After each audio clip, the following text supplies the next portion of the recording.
everybody, welcome Liam Hong. Sian Liam!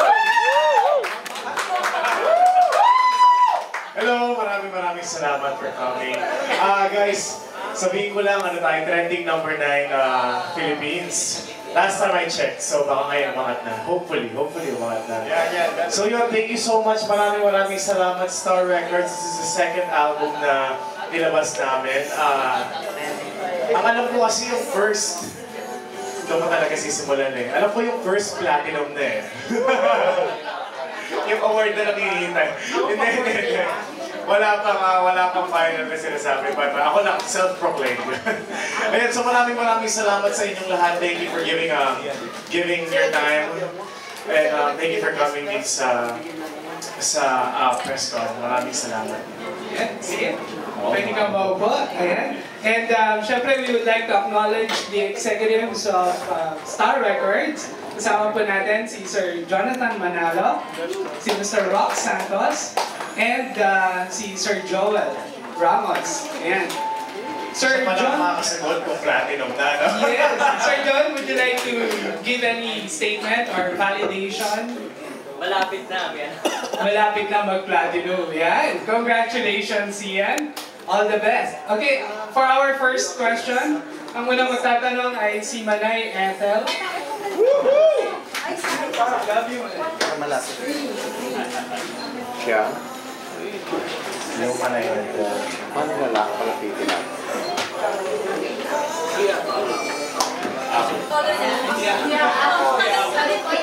Maghihintay? Sian, Hello. who inspired you to do this band? Sabi ba, who inspired me to do this, the whole album? What's in your mind na hindi na ano somebody yung kasama mo sa band? Wow! Galing No, during the album, marami naman pong kantay, katulad nung si Aida, si Lorna at si Fe. Siyempre, mahirap namang mag-isip ng tatlong babae sa si Aida at si Lorna at si Fe. But siyempre sa lahat ng kinakanta ko po, sa lahat ng katulad po ng mga compositions ko, hindi lang naman po puro love songs yung compositions ko. Meron din po mga malulungkot, meron din po mga heartbreaks. So, hindi naman po isang tao lang. Pero paminsan-minsan, dun sa tao na yon, minsan kumakambyo, minsan dun sa iniisip ko, minsan iba-iba po eh, depende po sa mood. Yes.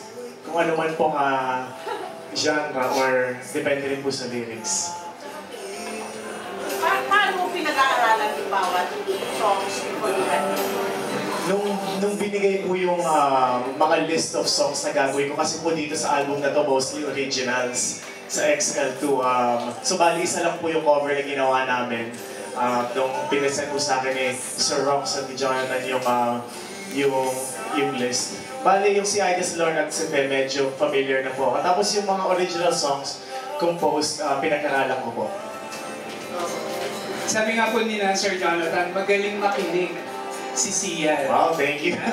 Thank you, may tenga. Kasi para maging mahusay kang singer, dapat marunong kang makinig. Pagaling yung tenga mo. And with that, eto, malaki ang tenga, si Romel Placente. Yung Kimba, dedicated kay Kim Chung, nung ginagawa mo ba yung kantang yun, siya yung nag-iisip mo? Kasi nakita ko may Kim dito, keep in mind. I-clarify ko lang, pero yung Kim, yung KIM, keep in mind, hindi po ako nagsulat ng keep in mind, yes. Ang sinulat ko po dun sa tatlong songs sa album is, ito po yung nag-play ngayon, yung Pupunti sa iyo, tapos Alay ko, and Iibigin kita, yes. Yun po yung tatlong sinulat. Ayoko matok. Thank you. Anyway, anong susunod mong serye? With ano naman? Sino makakasama mo?